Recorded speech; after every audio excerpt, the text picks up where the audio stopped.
civil servants embezzle money or try to steal more money when they're in service because they know that the pensions don't come in Nigeria.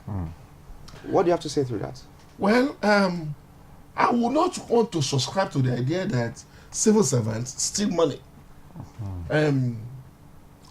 But I know that there are many ways you can improve on yourself when you're in the service, knowing full well that your pensions might not be properly paid.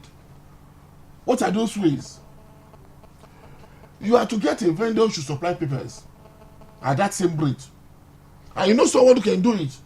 You give to the person to supply. How the person does, he will get his own money. What is left to get? But you have done the job. It's not that you have stolen. Get me right. You have done the job. How many of the civil servants would like to go to that extent of being a vendor's a paper supplier? Imagine, no, not only that. Imagine you, maybe there's a national independence celebration. You have to provide Ankara for almost 50,000 people, 5 years. You go to the test site, something, you agree with them, the same amount that government wants. They provide for you, you do that. When they are paid, they will come back and say thank you now. Yeah. You don't need to ask them. Can I come in? Yeah, you have to come in. Okay. But the point is that government has not done enough to encourage workers to be very honest. That is the truth. It's basically corruption that drove people like me out of the system because we couldn't cope with it. Yes. It was a massive, corrupting, cabal and all that. The system, okay. But I must emphasize this, okay. When we were called civil servants then, yes. Not public servants as we call it here. But whether civil or public nomenclature and all that, the emphasis is that by our GNC and all that, we have been made to understand that even nepotism, the way you suggested it, conflict of interest is not allowed. Yes. We are to serve and serve fully, dedicated, 24/7. Yes. All right, that's why we're called public servants, civil servants. All right, so you're negotiating with the contractor, and still delivering. It's seen as nepotism. You shouldn't do it.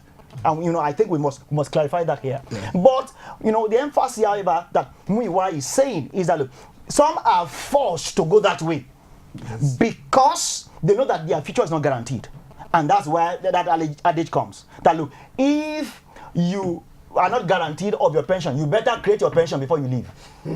Okay, but I also see that look, for most civil servants out there now that you will be helping the politicians who will be there maximum of 8 years, in terms of executive, to make all the money, and you won't guarantee the future, of you and your colleagues by ensuring that look, those who have served 30 years, 35 years, or exit by 60, are paid their dues. You are doing yourself in. Okay, we were just retired as a public servant, and what's kept you going for over 30 years? 33 years. Over 33 years. When I joined the service then, it was the service that you would love to belong to, because I belong to that class as the Albi cadre. When even as a level 8 officer, you are senior to a level 16 engineer. And then only your cadre could have permanent secretaries appointed from. Then only your cadre. Yeah. But as time went by, it turned to a Jack Canary something to the extent that even if it is possible, they will appoint a permanent secretary from the clearance cadre, depending on who is the governor and what he wants. So the point now is that, but then I must tell you the truth that I was a bit committed to the cause, and I come from a kind of background that, because my father too happened to be a former civil servant, that has given me the impression that you are going there to serve. Don't forget my name. Don't forget my name. Don't forget my name. So anytime I come back home to complain, they will say, don't do anything about my name, but anyway, have this. Instead of me soiling the name, he will give me assistance. Is that the same today? But it's not. Is that the same today? It's not the so same will you today. agree to the fact that it is the same civil servants that are teaching politicians on how to steal? No, those politicians are already ready to steal anyway. Even if they are not taught, they will still steal.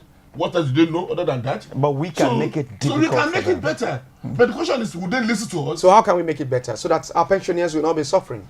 We can make it better by giving the same attention to them, the same priority that we give to politicians' allowances. As you are paying the allowances, theirs too should also be paid.